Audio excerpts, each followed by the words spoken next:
Welcome to Live Daf, your online Daf Yomi Shir. Shalom Aleichem, welcome back to today's Daf, Beya Tes Zayin. We begin on the very last line of Tes Vavam Beis. Tani Rav Tachlifa taught us the following concept, and he was the brother of Achva the Rabbanoi Chayza. What did he tell us? Kol mezanesu shel adam ketsuven loy. A person's entire annual allotment of parnos, of sustenance, has been predetermined on his behalf at the beginning of the year. Me'rosh Hashanah v'ad Yom Kippur. So the ksiva happens on Rosh Hashanah, but of course the confirmation, the chasima, waits until Yom Kippur. So the entire next year's parnasa, starting from one Yom Kippur all the way to the next Yom Kippur, has been predetermined in advance. Chutz, there are some exceptions that are outside that budget. Chutz mo'itzos shabbosos v'o'itzos yomim tovim, except for whatever he's going to spend on Shabbos and Yom Tov. V'o'itzos bonav l'talmud Torah, and the tuition expenditures for his son. That's not been predetermined. That's outside the budget. Shim piches poichsen loy, whatever he spends on those expenditures will be compensated. If he spends a little, they'll give him back a little. If he adds, if he spends a lot for Shabbos and Yom Tov and tuition, the Ritva adds all mitzvahs as well. They replace that. They compensate. They give him all that in return. Let's go over to Rashi on top. Kol mezanesu shel adam. Kol ma she'asad li'ishtak. Whatever he's going to earn the coming year, b'shana, shehi nizan misham, all his earnings, kotzav loy kach v'kach yistake b'shana, it's all been predetermined and pre-allotted. You have to do just a little parna, a little shtadlus to bring it about. But the numbers have been preset. What's the nafkamina? V'yesh loy lizoher mila'asos yitziyah merub. He should make sure not to spend too much. He has a predetermined number. Don't overspend because he might use up his annual allotment before the year's over. So make sure to spend moderately so that you stay within the confines of your budget. That's regarding ordinary expenses. We have some exceptions. Shabbos, Yom Tov, tuition.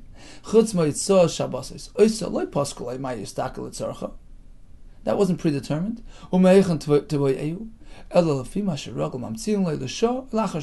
Rashi. What does the Gemara mean? Shabbos and Yom Tov expenditures are compensated separately. He says it wasn't really predetermined. It's up to you. Whatever a person decides to spend the cover Shabbos and Yom Tov, and Oitzois Bonav Talmud Torah will be refunded to him, either right then and there, l'shah, or it might take some time for it to happen, but ultimately he'll get it back. So if he spends a bit, he gets refunded that small amount. But if he adds and adds, they give him back that as well. Continues the Gemara, 5 lines from the top. Amar Rabavo Mikra. How do you know this? What do we find in a pasuk that all his annual allotment will have been predetermined at the beginning of the year on Rosh Hashanah? Tiku ba'chodesh shofar. He meant to blow the shofar at the chodesh, ba'keslim chagenu, at the holiday which is covered. Ezo chag, which Yom Tov do we have that the moon is still covered? Sha'chodesh miskaseboy. Hava'omer is Rosh Hashanah. So it's referring to Rosh Hashanah. What does the pasuk say? The pasuk continues, Uksiv ki chayk liYisraelu mishpat le'lekei Yaakov. At that point, the chayk is determined. What is chayk? Parnos, sustenance. A person's essentials, his chayk. That gets determined on that Yom Tov, on Rosh Hashanah. My mashma da'i chayk lishna de mezaynihu. And how do you know that chayk is synonymous with mazon, with sustenance, with parnos? The chsiv v'achlos chukim asher nosen lahem pari allotted certain amount of parnos, sustenance, for the priests in Mitzrayim. And it's referred to as chukam, their essentials, their sustenance. Here as well, ki chayk liYisraelu, it's been determined on Rosh Hashanah what a person will earn throughout the year. Ma'azutru amamihacha, I have another raya that chayk is synonymous with parnasa. Hatrifeni lechem chuki. David Melech asks Hashem, provide me with my lechem, with my essentials, chuki. Tanya, Amr Olav al Shami HaZaken. The following was related regarding Shami HaZaken. How did he prepare for Shabbos? Kol Yomav Haya Ichel L'Kavod Shabbos.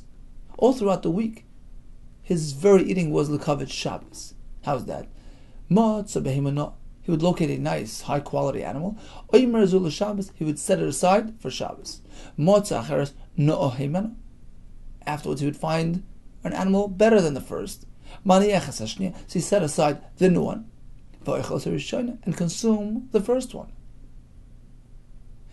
So this way, everything that he ate throughout the week was the L'Kavod Shabbos, because by eating the first one, it would enable him to use the second one for Shabbos. So everything was the L'Kavod Shabbos. Aval Hillel HaZaken, but Hillel HaZaken had a different approach. Mida Acheres Hoiselai. He had a different approach to things. Shekol Ma'asav L'Shem Shemaim. Everything was L'Shem Shemaim, which means he wouldn't start preparing so much in advance. Shenemar Baruch Hashem Yom Yom. Everything was L'Shem Shemaim, meaning he had full confidence and trust in Hashem that He will provide his Shabbos needs come Shabbos. So Baruch Hashem Yom Yom, we thank Hashem for everything that He allots on a daily basis. And the pasuk continues, Yamos Lanu Hakeli Shosei Nusel. Hashem will certainly provide for us when the time comes. Tani Nami Hachi, we find the same in a Beitzah, that their yeshivas, Shammai and Hillel HaZaken's respective yeshivas followed in the footsteps of their Rebbe. Beis Shammai Oimrim, they followed Shammai's approach, which was start preparing on Sunday. Mechad Shabbayach, starting from Sunday L'Shabbatich, start preparing for Shabbos in advance. Ubeis Hillel Oimrim, but the yeshiva of Hillel, that was a different school of thought. Baruch Hashem Yom Yom, wait until you need it. Hashem would certainly provide. Which way do we follow? The Farshim say you can pick and choose. Either way is okay. In fact, Rashi in Chumash seems to say that Shammai's approach is preferred. He says he meant to start setting aside from the beginning of the week. Oh, this is L'Kavod Shabbos. Whereas Ramban disagrees. He says, well, we're meant to follow Hillel. So it all depends on perspective. It depends on your madrig of bitachin, as the Farshim speak out. Amar Rab Chama Rab Chanina. If one wants to send a gift to his friend, you know what? You don't really have to go inform him. Tell him, look, I'm sending you a gift.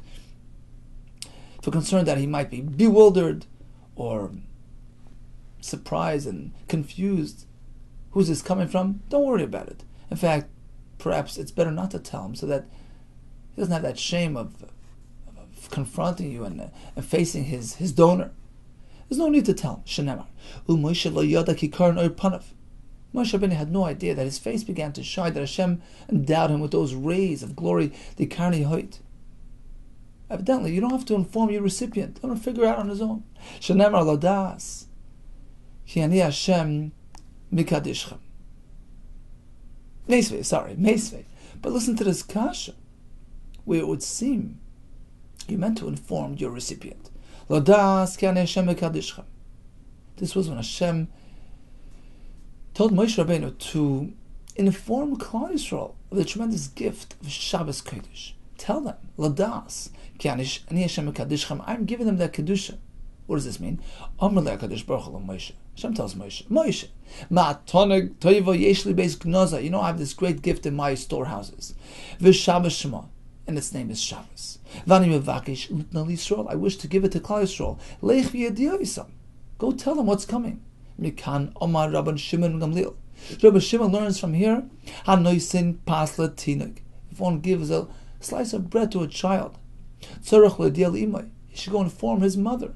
Rashi says, better this way, to generate, to foster friendship and love amongst Klal Yisrael. Go tell his mother, I gave your son a gift.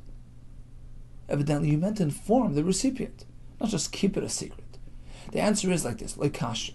Depends what type of gift.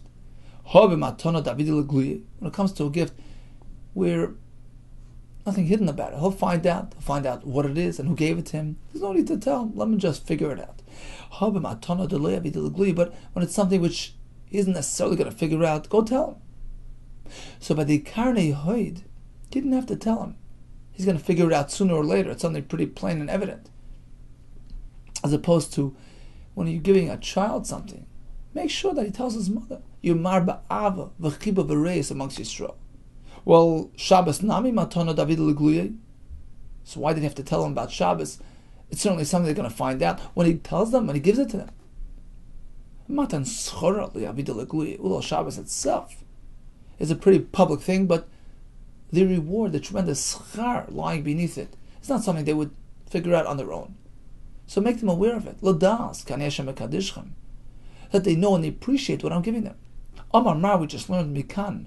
Amar Rabban Shimon Gamliel. Rabban Shimon learns from the fact that Hashem told him in advance about the gift of Shabbos. We learn from here, noisin pas al tinik. When you give pas to a child, you should inform his mother.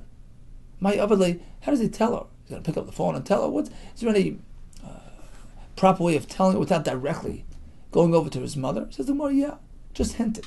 Shayev le mishcha, smear some oil on the child. Umali le kuchla, fill his eye with eye paint. He comes to his mother. Who did this to you? What's going on? Well, Reuben, that nice fellow. And he also actually gave me a piece of bread. This way she'll know and she'll appreciate. But nowadays the chashina and the kshaf concerned about doing this type of thing because it could perhaps be an indication of sorcery. So we don't want to paint up the child. So what then do we do? Omar of Papa Shaifli Ma'isha Amin. Smear some of the item that you gave him.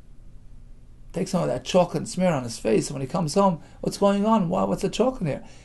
Yeah, that nice fellow gave me some chocolate. Omar B'Yochanan Me'Shim Rabbi Shimon Ben Yochai. Called mitzvahs. We find that regarding all the mitzvahs that Hashem gave Yisrael, it was all done publicly. It was done b'farhesi, except chutz mishabbos. Shenaslam b'tzina, that he gave them in a hidden manner. Shenamar beini ubein bnei Yisrael oisi lo'olam. It's a private thing between me and Klal Yisrael. If that's the case and nobody knew about it, lo'ila anshu nachar malad, then the goyim shouldn't be held responsible for not accepting the Torah. Rashi brings the Gemara above a comma because they refused to be Makabal Torah. Hashem was mafkir than a chasam, a guy's shoyer, gores, a Yisrael shar. He has to pay, but not in the reverse. So there'd be a responsibility for the fact that they didn't accept the Torah. Well, they could have said, well, we didn't know what's going on. You didn't tell us about Shabbos. We knew about other things, but not about Shabbos. If you would have just told us about Shabbos, we would have taken the Torah, grabbed it with two hands. So why are they held responsible for turning down the Torah? Says the Gemara, Shabbos oidui oidinu. The truth is that he told them about Shabbos. It's one of the Aseres HaDibros. What did he keep from them? Matan schor loideinu. He didn't tell them the depths of the reward, the eternal schar of Shabbos. Another pshat, Matan schor namedeinu. He told them about the schar of Shabbos, and therefore they should have known, they should have appreciated, and they shouldn't have turned it down. What did he keep from them? What's the pasuk of Oisi La'olam referring to? What's something which is hidden from the whole world? That's an neshama yisera. He never told anybody about that extra neshama, extra spirit that a person is zoicha to on Shabbos. Domer Reb Shimon ben Lakish neshama yisera. That added neshama is given to a person every erev Shabbos. Nois nakadosh baruch hu ba'adam erev Shabbos. Ulamoitzah Shabbos, kamatzah Shabbos. Noit noisay meno. It's taken from him. Shenamar Shabbos vayinafash. And the drasha is kimash Shabbos once you experienced Shabbos is done. Vai of the nefesh. So vayinafash is vai woe of the nefesh. We lost our nefesh. Now, how exactly do we describe neshama yisera? Says Rashi around 3 lines down. Neshama yisera roichav leiv lemenucha ulo simcha v'liyos pasuach l'ravacha v'yoichal v'yishtev v'nafshe katza olav. Rashi explained neshama yisera gives you an enhanced appetite for ruchnius, for gashmius. Vayinafash da'ashina le'oy ala nefesh ha'ochala. This is Matzah Shabbos. I once heard from Chaim Mintz, our mashgiach in Staten Island. Why Matzah Shabbos? Come Matzah Shabbos, people are down. They feel a void, they feel a lack, they feel a vacuum. They run to the bowling alleys and try to fill themselves with pleasure and enjoyment. And this is the reason they're missing something deep. And many people have a hard time identifying their loss. What is it exactly that I'm lacking? Why am I feeling down and empty? And it's because the neshama yisera was taken. So instead of looking to fill yourself with temporary, fleeting experiences, pull out a Gemara. This is why he said, take out a Gemara right after Havdalah, first thing. Sit down, learn a blot Gemara, and you'll see that it's going to restore you to spiritual health, and you'll feel satisfied again. Continues the Gemara. Let's get back to Erev Tavshilin. Once again, the point is to start your Shabbos preparations before Yom Tov, and this enables you to conclude Shabbos preparations on Yom Tov itself. So the point is to set aside something. The Mishnah describes that as it has a tafshil, according to Bishami 2 tafshil, according to Beitzah 1 tafshil, a cooked food, something which would indicate, look, I've started preparing for Shabbos. Amar Rabbi Leishono tafshil. You can only use a cooked item. Aval pasloi, but not just merely bread. Maishna pasloi, what's wrong with bread? Shall we say because it only works if it's something which accompanies bread, an appetizer, a side dish, which is indicative of Shabbos food. It looks like you're preparing something nice for Shabbos. So perhaps that's why you can only use a cooked dish and not bread. Who uses bread as a side dish, as an accompaniment bread? So it doesn't really work for a Erev Tafshil. It just looks like it's just bread that you have around. It doesn't look like it's something prepared for Shabbos. If that's the case, what about cereal? How can you use cereal? That's not used as a side dish. It's a staple food. Vodaisa. What about cereal? Nami. That's not something that you use to accompany bread. Take a look at these silly Babylonians. They used to eat cereal with bread. They have bread, but Nahama was more bread. So cereal and bread are both staple foods, not meant to be used as an accompaniment for something else. And it was silly of them because they lost out on the bracha of mezonos by eating together with bread. In any case, we see that cereal is a staple food. It's not an accompaniment. So how can you use it for Erev Tavshilin? If according to you, if the criterion is malafis, it has to be a side dish. Well, I understand why a cooked dish works. I understand why bread doesn't work. But why does cereal work? V'amar of Nechumi bar Zechariah, Mishmei de Abaya, in the name of Abaya himself, you can use cereal. Ma'arvim b'daisa. Oh, Ela midid l'shchiach binan. Apparently, the condition here is shchiach, rather lo shchiach. If it's not something frequent, it's not something that comes along with every meal. Bread is something that makes the meal. It's a staple food. Upas shchicha. Pas is something common, it's something frequent, and therefore it can't serve as an erev tafshil. It's not something which generates awareness. It's not a hecker item. It's just there all the time. So you need something like a cooked dish, like a tafshil, which is not necessarily to be found on every meal. It's not shchiach, and therefore that serves as a hecker, as opposed to bread, which doesn't. And therefore cereal as well. It's not something which necessarily is to be found at every meal. Something slightly unusual, that can serve as a hecker, something to generate awareness for Erev Tavshil. So according to this version of Abaye, what is the set criterion? Lo shchiach has to be something which isn't commonly found throughout every meal, such as a cooked dish, such as cereal as opposed to bread. So bread, no. Tavshil, yes. And daisa, cereal, yes, as well.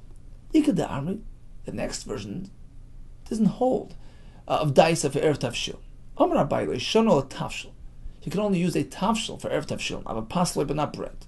My time, what's wrong with bread?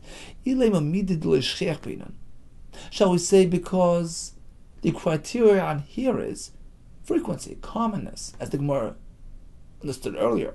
Is that the pshat? It has to be something which isn't commonly found throughout the day. Upas shchich, as opposed to bread, which is a staple food found all the time. And therefore you don't allow bread for Erev Tavshilin. Is that the case? But what about cereal, which isn't necessarily such a frequent food, and you cannot use cereal? According to this version, we cannot use cereal. So according to the first version of the Gemara, cereal was okay, because the point was that as long as it's not so shchiach, it's acceptable. Well, here we're working with the other pshat. Are you going to tell me that lo shchiach is the determinant, but cereal cannot be used as well? So according to this version, we learn that cereal is not okay. But I say lo shchiach. V'amar Rav Nechumi bar Zechariah mishmei d'Abaye ein ma'arvin b'daisa. And the fact that it's infrequent allows it to be used for Erev Tavshilin. Cereal is infrequent, and Abaye says you cannot use cereal. Apparently that can't be the criterion here. Lack of frequency. Otherwise cereal would be acceptable. You must come up with a new set of rules. Ela midid malafis binan. Oh, so we're going back to that original pshat. Erev Tavshilin needs to be something which accompanies bread, side dish, an appetizer, something which looks like it was done the covered Shabbos, something extra. So tafshil, yes, but bread, no. Upas malapsa. Bread is a staple food. It's not something which accompanies bread. So therefore, it's not nikar that it's the covered Shabbos. V'daisa nami malapsa. And cereal as well is not used as a side dish. It doesn't look like something enhanced, something extra, something covered Shabbos. And therefore, it can't be used for Erev Tavshilin. Da'omar B'seira. Hani bavloite pshoy. Take a look at these silly Babylonians. Da'achlin hama b'nahama. They had their cereal with bread with bread. It's not meant to be eaten that way. So bottom line is we have two girusois in the Gemara, two versions of Abaye. What is the rule? What is the criterion that determines suitable material for the Erev Tavshilin? According to version 1, frequency. Lack of frequency allows it for Erev Tavshilin. So tafshil, yes. Daisa, yes. Bread, no. Version 2, malafes, accompaniment, side dish. That shows that it's for Shabbos, something extra to cover Shabbos. So tafshil, yes. Bread, no. And daisa, no. Listen to this chiddush. So you're scraping out your pot, and you find some lentils in the bottom. So you don't really cook it for any purpose of Erev Tavshilin, and you want to use it for Erev Tavshilin. Adoshem shebeshula keder, the lentils found on the bottom of your pot, they could be set aside for Erev Tavshilin, even though you didn't cook it for that purpose. But the fact is, you set it aside for that purpose. It serves as a heker for Erev Tavshilin. Vahanemili. This kazais, provided that it has a shear for Erev Tavshilin, a kazais. Omar Beitzah Rabbi Yehuda, a greater chiddush. Even the shamnunis, the gravy, shall gabe a sakin, stuck on your knife, just scrape it off, and set it aside for Erev Tavshilin. V'hanimili, this kazais, provided there's a kazais there. Omar Rav Asya Marav, dogim ktanim meluchim. You have small salted fish, raw fish but salted, small herring, which are really edible as is. If a guy should now cook them, they're mutter. What's the point of refraining from eating something that was cooked by a guy? Bishul Akim is because he accomplished something. He took something inedible and prepared it for you. That forces closeness, etc. But something which was already edible as is, heavily salted fish, perfectly edible. The salt has the same effect as cooking. So something which was already roy lachilo, and the guy takes it and cooks it and breaks it or roasts it, he hadn't really done anything. So it's not usher on account of bishul akim. Omer Rav Yosef, here comes a chiddush regarding Erev Tavshilin as well. Say the guy takes those salty fish and decides to fry them for you. Soymech aleim mishum meruvet Tavshilin. It can be used for Erev Tavshilin, which requires something cooked or roasted. You can't use raw fish, even though they're salted and edible. You can't use them as is. You need them roasted. So if the guy took it and roasted those fish, since they're mutar ba'achila, as we explained, because they were edible as is, you can take them now for the Erev Tavshilin. However, v'yavdinu nachar kasa daharsana. If you took those fish and incorporated into this kasa daharsana type of food made with fish fat and flour, asr. Now you can't use it for Erev Tavshilin because it's asr b'achila as well. Why? Because he took flour, which was not roy la'achila, and he now made it roy la'achila by cooking it and frying it. It's bishul akum. Pshita, of course. Why would I think it's mutter? Perhaps I would say that the shuman of the dogam, the fish ingredient, is the primary ingredient, in which case we ignore the flour. And this dish was technically roy la'achila before the guy got involved. So let it be mutter. Kamash blon. The chiddush is no har kamcha ikar kimcha. The flour is considered primary, and that was turned into a roy la'achila through the guy. It's called bishul akum. Omer Abba iruba tavshilin tzrichen kazais. Is there a din kazais but Erev Tavshilin? Yes, certainly. Only that is considered a heker, something to generate awareness, recognition of the concept that you're not meant to cook on Shabbos for the sake of, on Yom Tov for the sake of Shabbos. So by creating that Erev Tavshilin with a shir kazais, a shir achila, that generates the heker, the awareness, and enables you to continue preparing on Yom Tov itself. The question was like this, when he spoke about kazais. Is it kazais echad kulam? You go and you make an Erev Tavshilin for your entire family, entire neighborhood. Is it one kazayis for everybody? As long as the Erev Tafshilin itself looks chashav as a shir, that's enough for everybody. Or perhaps every individual needs a kazayis. Whoever's going to use that Erev needs a personal kazayis in that Erev, which now is considered the initiation of his hachanes for Shabbos. So is it personal, or is it a t'nai condition within the Erev itself? Tashma, listen to the Raya. Domar Abba himself said, in the name of Rab Amarab, Eruv Tafshilin tzrichan kazayis. You need a kazayis, but it doesn't have to be personal. Bein le'echad, bein le'mea. Whether the Erev is serving one person or 100. As long as the Erev itself has significance, has chashivas, it raises awareness, and it's kosher. Now Tosfos makes a summary for us. He says, we have 3 dinim when it comes to the shiur by Erev. We have 3 different types of Erevs. Eruv Techumen, that needs 2 sudas worth of food per person. So you make an Erev Techumen for the entire town, you have lots of food there. Why? Because the point is that where you place that food becomes your makom shvis, your place of residence, your Shabbos residence. That only works if you have a significant amount of food there, a day's worth of food, 2 sudas. So every person needs his personal allotment of food in the Erev Techumen. So how do you do an Erev for a city?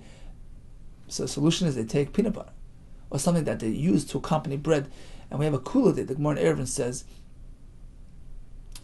you need 2 sudas worth of peanut butter, which means the amount of peanut butter that you'd use during 2 meals, which obviously involves bread and other things. So the amount of accompaniment that you need during the sudas is what you need for the Erev Techumen. So yeah, a huge tub of peanut butter works for an entire town. So that's what Erev Techumen. It's personal. 2 sudas, personal. But Erev Chatzeris, it's also personal. But a kurigeris, size of a pressed fig, more than a kazayis. You need more chashav amount of food to combine everybody together to create a makom shvisa within the makom dira within the chatzar. And when it comes to, so that's personal. But if there's a mazon base sudas, if you have enough there, a total of 2 sudas worth of bread or whatever, that takes care of the entire chatzar.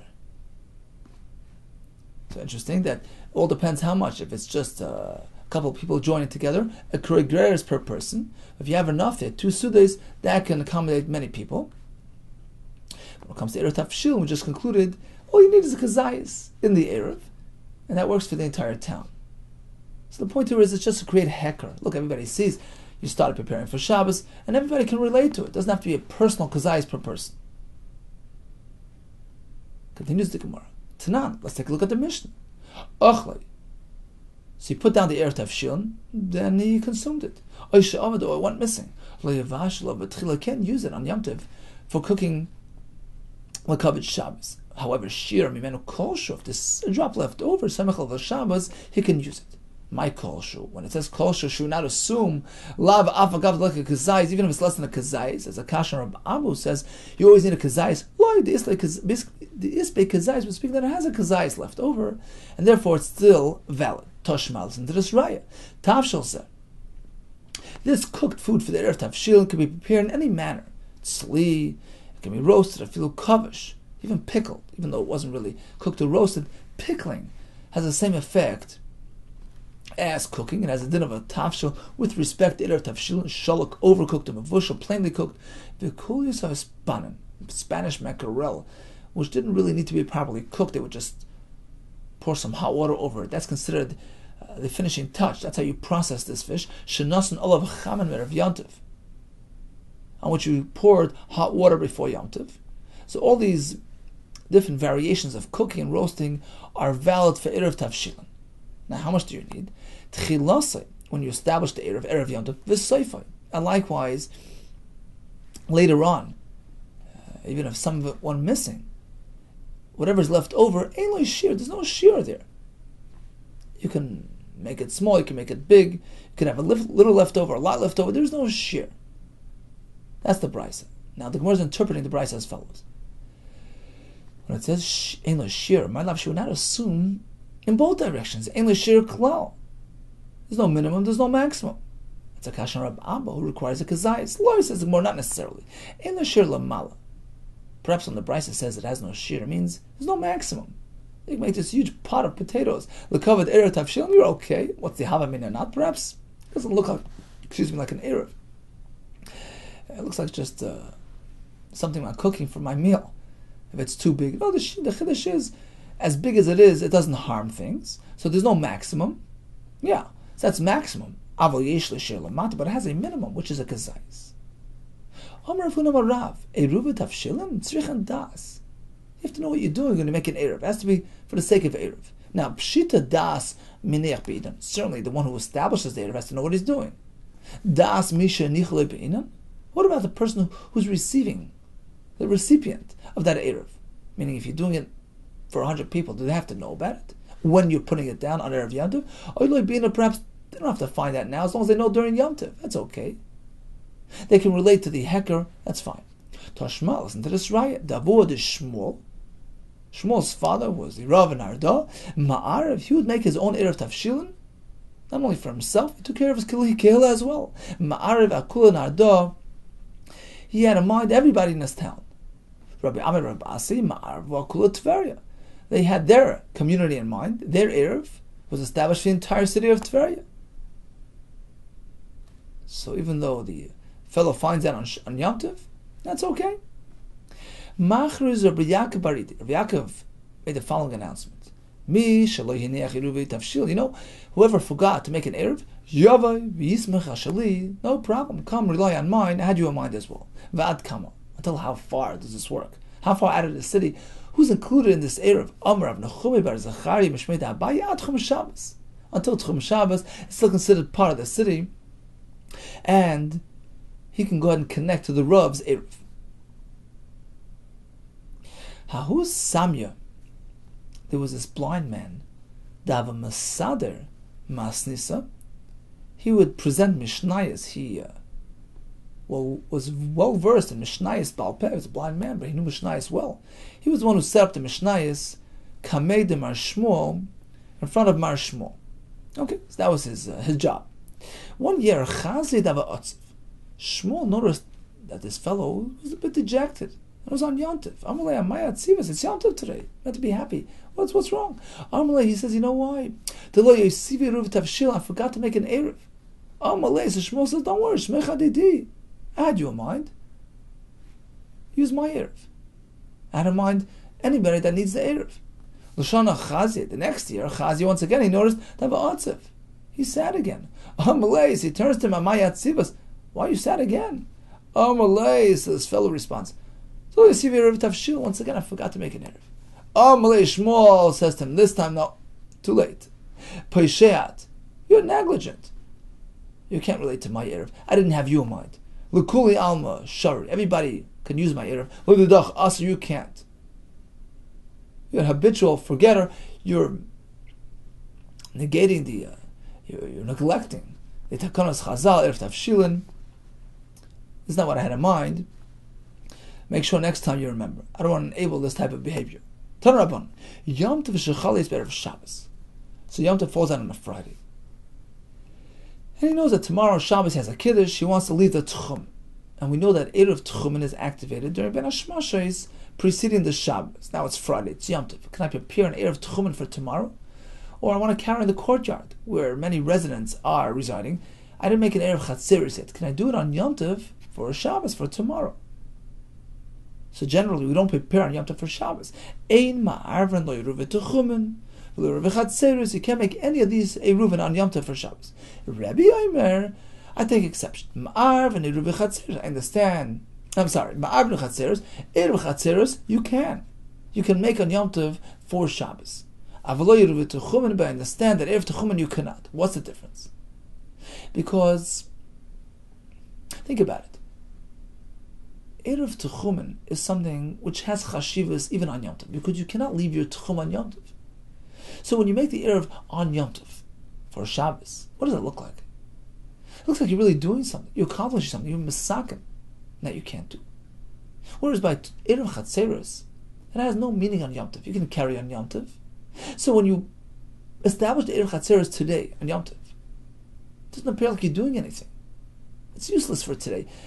So it doesn't really have meaning and significance, and you can do it even for Shabbos. That's the svara behind Rabbi's shita. Ma'arvan eruv chatzeros.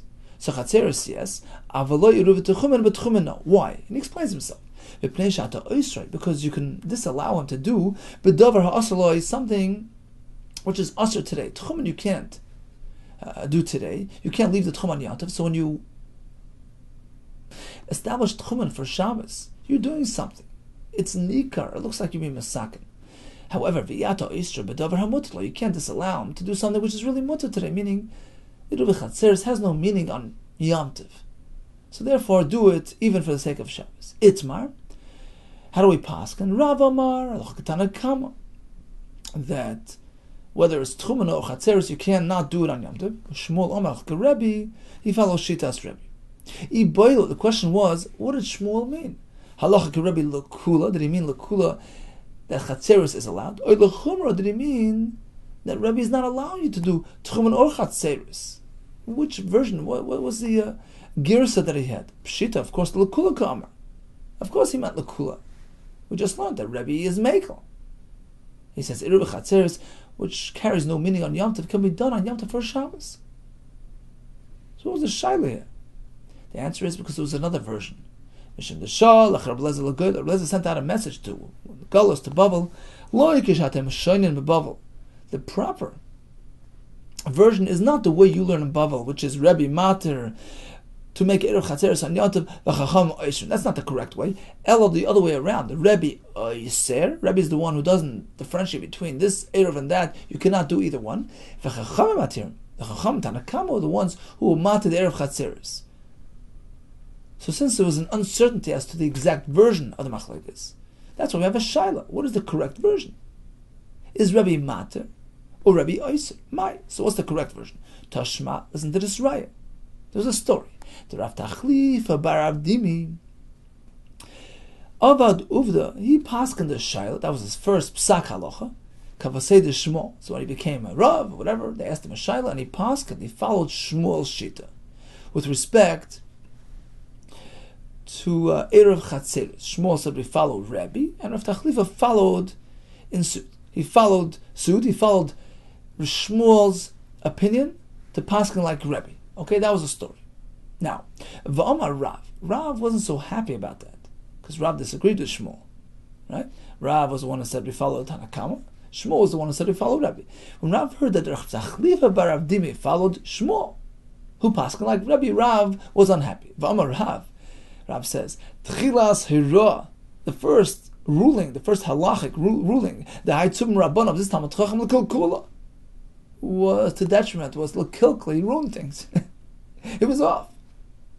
He didn't like the fact that he paskin like Shmuel, like Rebbe. Now, let's try to figure this out. Right, we're unsure as to the Shitas Rebbe. Shmuel paskin like Rebbe, and Rav Tachlifa followed Shmuel. Rav wasn't happy. Now, could you figure out what Rebbe held? Was he mekel or was he machmer? Now, this works well, l'kula ka'amar, that if Rebbe was mekel, he allowed Erev Chatzeres on Yom Tov for Shabbos, hainik l'kula. Now we understand why Rebbe was quite unhappy. He'd be mekalkel. Rav Tachlifa is following Shmuel, following Rebbe, who's mater. That's a kilkel. You're making Erev Chatzeres on Yom Tov. That's bad news. Eloi amras l'chumra. However, if the other version of events is the correct version, that what? That Rebbe is the machmir, and Rav Tachlifa followed Shmuel Paskin like Rebbe, who disallowed Erev Chatzeres on Yom Tov. Why was Rebbe so unhappy? Michael Kula, you refer to it as a kilkel. Michael Kula Ika. What's the worst thing? He doesn't allow you to make Erev Chatzeres. Okay, so he was machmir. Why was he so critical of that story? Says the Gemara, yeah. Kiva de mekalkeli barabim hainikal kula. Says Rashi on the bottom line. Kiva de mekalkeli barabim sheshoichim. The fact that you don't allow Erev Chatzeres, what's going to happen? It's going to generate kilkel. Sheshoichim o metalton b'lei erev. Look, everybody's going to carry without an erev. That's a kilkel. Says Rashi on top, hainikal kula. So what's wrong with that? And why is it my fault? If they could have made an erev on Yom Tov for Shabbos and he didn't allow them, and because of that, everybody's carrying, that's a kilkel. Interesting. The Shita Mekabetzes brings, based on this Gemara, that there's an Indian, there's a mitzvah to go make erevs to prevent confusion, to prevent kilkel and people carrying in an unjustified way. In fact, it's more an erevin Somebody approached Abaye, right? He says, what's going on in your area? There's no Erev. I understand. He says, the other one's busy. And then he was excusing himself because he meant to make an Erev Chatzeres, Shutufim a voice, to enable carrying. Okay, Amar Rava, Amar Rav Chizda, Amar Rav Huna, Halacha ke Rebbe V'Lasar. So according to the Maskana of the Gemara, we follow Rebbe, who was Oyser. So we had a Shaila, which way did it go? The Maskana is the Rebbe was the one who does not allow any type of Erev on Yom Tov for Shabbos, whereas the Tanakama was the maker, was the one who said that Erev Tchumen, no, but Erev Chatzeres, yes. Okay, so what did we learn today? We learned about Parnasa, which has been pre-allotted on Rosh Hashanah. No worries, everything is Basher, everything is Bashkacha Pratis. Just a little shtalis is needed to bring down the brach. Shabbos, Yom Tov, tuition, or some say all mitzvah expenditures are out of budget. We learned about various approaches regarding Kavod Shabbos, Shammai's approach, Hillel's approach, and Shammai Ser that was Zeicha to on Shabbos. What do you use for the Erev Tavshilin? A tavshil, yes. Bread, no. Cereal, well, it depends on the two versions. If the point is that it should be infrequent, daisa fits the bill. But if it's something that has to accompany bread to look like it's a special dish for Shabbos, then cereal does not fit that description. You need to share kazayis. You need the das of the one making the erev, but not the das of the recipient. We learned that a person can make an erev on behalf of his entire town. In fact, the rav of a town would do so on a regular basis, but only for somebody who just forgot, rather than somebody who neglects and doesn't pay heed to the kanas chazal. What about making an erev tchumen or erev chatzeres on a Friday Yom Tov on account of tomorrow's Shabbos? Erev tchumen, no. Erev chatzeres, we have a shaila. Some say yes, some say no. Maskana is halacha ke Rebbe V'Lasar. All the best to you and much atzlacha.